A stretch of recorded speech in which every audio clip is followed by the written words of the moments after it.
Hello everyone! Matagal na tayong hindi nagsasalita sa ating video-video.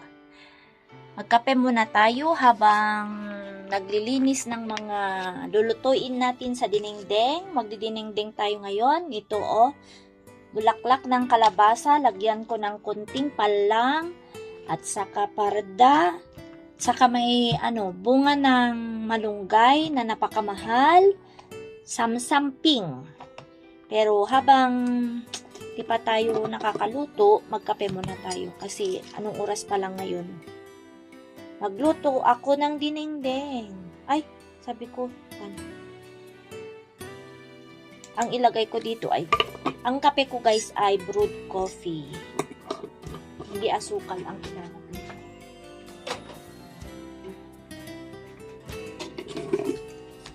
Kaya magkape muna tayo habang hindi pa tayo kumakain. Kanina, na maaga akong nagising, nagluto ng pagkain ng aking mga junakis na estudyante. Dumidilim. Tapos, pagkatapos ko magluto ay natulog ako ulit. Diba? Plain housewife tayo guys. Ngayon, wala na tayong trabaho. Itong brewed coffee ko, lagyan ko ng powder na milk at saka condensed milk pampatamis. Mas masarap. Masarap ito pag may ice. Putol ang ulo. Sorry naman.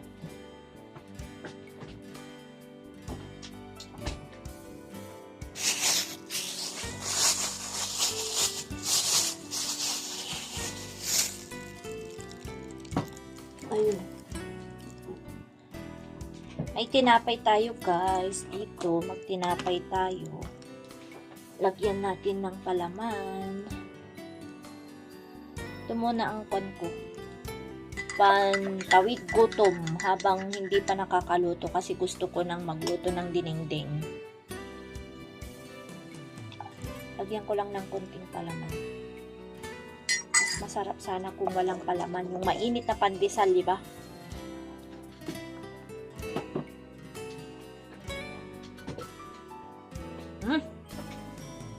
Sarap. Sarap. Multitask tayo guys. Yung aking ulam ay dinengdeng. Lagyan ko ng ito. Pero mamaya, sorry, nagsasalita ako. Kain muna tayo.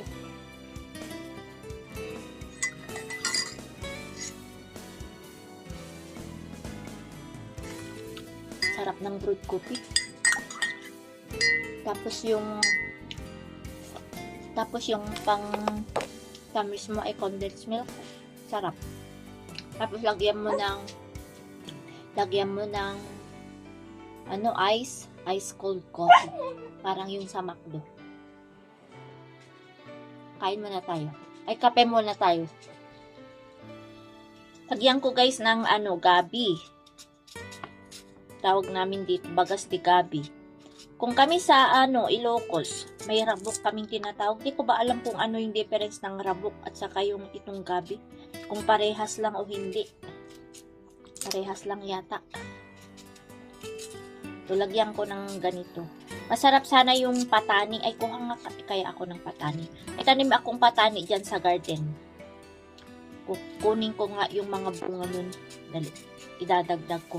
Kasi pampabango eh. Lilinisan ko lang to. Tapos pakuluan ko na para ito ay maglalapot dun sa sabaw. Magpapalapot ng konti. Papakulo doon. Habang naglilinis ako ng ibang gulay. Ang iluluto ko din itong mamaya itong sigarilyas na ito. Palang ang tawag namin doon sa Ilocos. Palang. Igigisa ko lang ito sa karne ng baboy. Ulamin ng mga anak ko. Lagyan ng gata. O di ba masarap? O kaya igigisa ko lang lagyan ko ng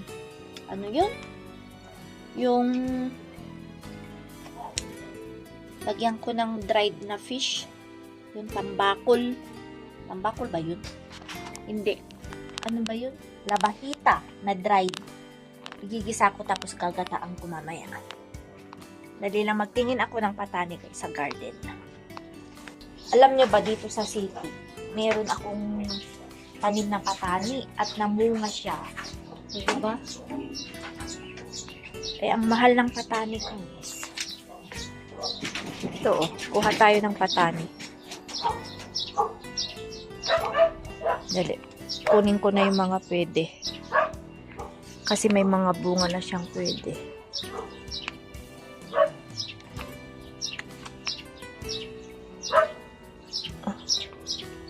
Ito yata pwede. Ay, ito pwede na. Pero may sakit itong mga patani ko. May mga sakit. Sayang yung mga yung mga iba na nahulog. Kasi parang may sakit. Ano kayang pwedeng gawin dito? May sakit.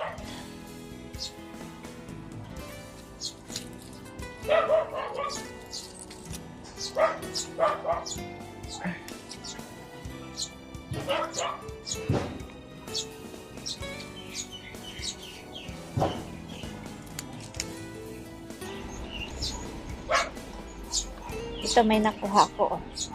May nakuha ako. Yan. Madami din. Ito na guys yung yung gabi at saka yung patani, tapos sinuhugan ko ng tira naming, tapos ngayon takpan na natin and then pakuluan lang.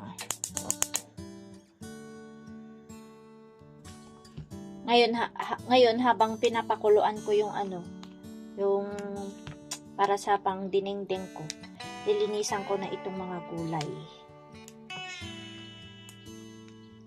Madali lang to.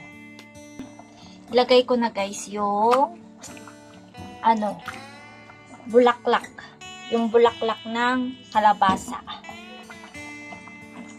Yan, di ba ang sarap na. Buridibud. Halo na natin. Ganyan lang kabilis. Ganito lang kabilis magdinengdeng guys. Tapos takpan ulit. Pag kumulo na, okay na siya guys. Kakain na tayo. Kasi hindi pa tayo kumakain. O diba, may healthy na tayong pagkain. Ate. Kasi ngayon ay magde-defrost ako ng aking ref. Marami pa tayong gagawin. Tuloy-tuloy lang natin ang ating mga gawain. Maglilinis pa ako guys. Ang dami ko pa ang lilinisin.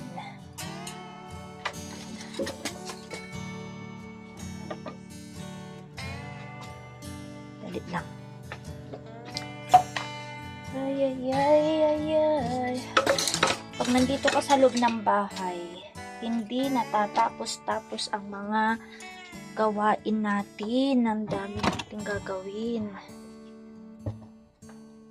Meron pa akong kalabasa, papaya dito. Yan Tingnan natin.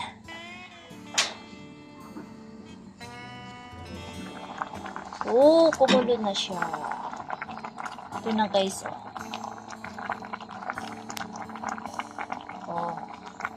Kain na tayo guys.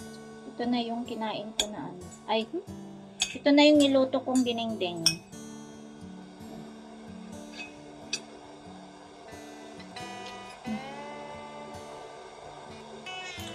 Sarap. Ang sarap.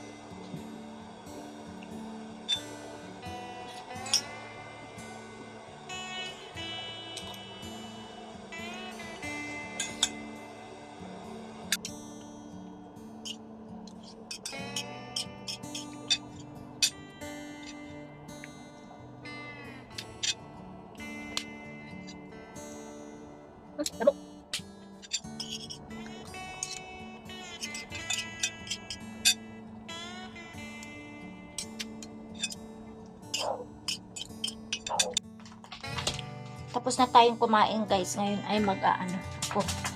Tapos na rin ako maghugas. Harvesting ko yung mga cherry tomatoes dito sa may bakod. Wild tomato yun. Kasi ang dami nang nahinog. Sayang. Andun Tapos may sayote pa dyan. Pag namunga yan, mapapakinabangan natin. Ito, oh.